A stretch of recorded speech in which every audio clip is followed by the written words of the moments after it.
Spoiler review of the film 8 Vasanthalu movie చూశాక నా opinion చెప్పాలంటే చాలా నచ్చింది. చాలా సున్నితమైన ఎమోషన్స్ ని సెన్సిబుల్ గా మెచ్యూర్ గా డీల్ చేశారు. ఎప్పుడో మధురం తీశారు. అందులో ఎమోషన్స్ చాలా అందంగా ఉంటాయి. కానీ ఇప్పుడు ఆ ఐడియాలజీలో కానీ ఎగ్జిక్యూషన్ లో కానీ ఎవాల్యుయేషన్ చూస్తాం. ఇంతకీ కథ చెప్పమని అంటారా? ఒక అమ్మాయి లైఫ్ లో 8 వసంతాలలో ఏం చూసింది అనేదే కథ. మీరు trailer and teaser and events చూసినట్టయితే శుద్ధి అయోధ్య ఒక మార్షల్ ఆర్ట్స్ తెలిసిన స్టూడెంట్. ఫిజికల్ గా ఏదైనా ఆపద వస్తే తనని తాను కాపాడుకోగలదు. అలాంటి అమ్మాయి ప్రేమలో పడితే ఏమవుతుంది? తన లైఫ్ లో మనుషులు ఎవరు? ఇదే కథ. ఇంత సులువుగా చెప్పేసా కానీ ఎమోషన్స్ బాగానే ఉంటాయి. అలా మెల్లిగా అందం అనే టాపిక్ తో స్టార్ట్ అవుతుంది స్టోరీ. లవ్ స్టోరీ నీట్ గా బిల్డ్ చేశారు.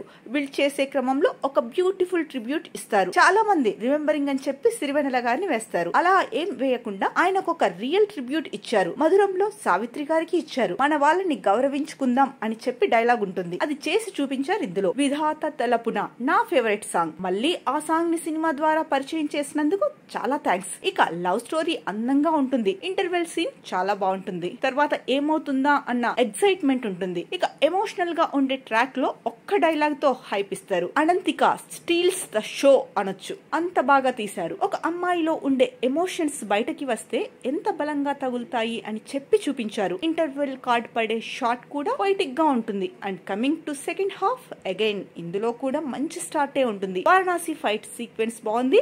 డైరెక్టర్ ఫణీంద్ర నర్శెట్టి మాట్లాడుతూ నేను కమర్షియల్ మూవీ కూడా తీస్తా అని ఒక పాడ్కాస్ట్ లో అన్నారు. ఈ వారణాసి ఫైట్ లో ఎలివేషన్ షాట్స్ అలానే పెట్టారు. సెటప్స్ అండ్ పే ఆఫ్స్ బాగుంటాయి. ఇన్ఫాక్ట్ మూవీకి ఇంకొక బిగ్గెస్ట్ స్ట్రెంగ్త్ డైలాగ్స్. ఈ వారణాసి ఫైట్ లో డైలాగ్స్ ప్రాపర్ గా ల్యాండ్ అవుతాయి. అండ్ ఆయన కమర్షియల్ మూవీ చేస్తే ఖచ్చితంగా చూస్తాను నేను. బ్యాక్ టు పోయట్రీ రెండో లవ్ ట్రాక్ రైటర్స్ మధ్య ఉంటుంది.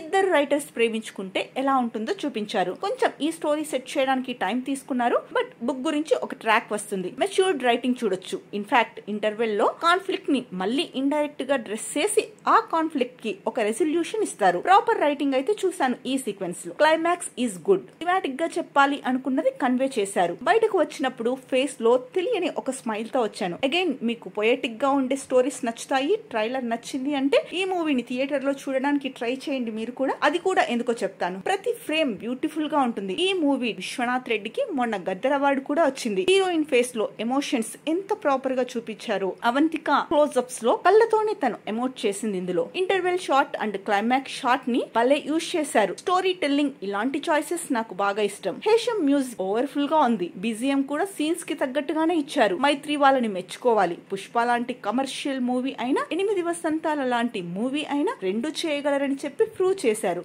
ఈ మూవీలో అందరి పెర్ఫార్మెన్స్ బాగున్నాయి. First main lead her Reddy did a good job. Ravi Teja ఈయన్ని మనం మధురంలోనే ఇష్టపడ్డాం కదా, మళ్ళీ ఈ మూవీలో రైటర్ గా చేస్తారు. You will love him. And Ananthika is a promising talented. ఖచ్చితంగా మూవీ చూస్తే ఆమెను ఇష్టపడతారు. ఎంతో ఎఫర్ట్స్ పెట్టి చేశారు ఆవిడ. TFI కి ఇంకొక ప్రామిసింగ్ టాలెంటెడ్ దొరికింది అని చెప్పి ఫిక్స్ అయిపోవచ్చు. కన్నా చేసిన క్యారెక్టర్ బాగుంది. ఈయన చెప్పే మోనోలాగ్స్ కి క్లాప్స్ పడ్డాయి. మీకు ట్రైలర్ నచ్చితే మాత్రం థియేటర్ లో చూడడానికే ట్రై చేయండి. ఎందుకో ఇందాకనే చెప్పాను. ఇక TFI లో ఉండే ప్రేమ కథ పుస్తకాలలో ఇది కూడా చేరుతుందని బలంగా నమ్ముతున్నాను. So that's it for the review guys. If you like this video, please do subscribe and hit the bell icon for more